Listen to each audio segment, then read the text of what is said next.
This time, I would like to present to you life and work of Slovenian most notable architect Jože Plečnik.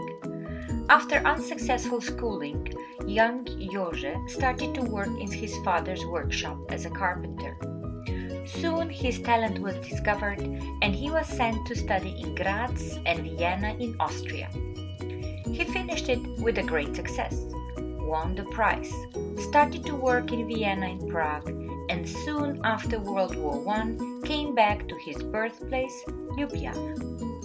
Today, Ljubljana is his living monument. We could explore his masterpieces on foot or even by boat or by coach. The day should be finished with a relaxing cup of Plečnik herbal tea. Come, join me. I am sure you will be impressed by his unusual ideas and works.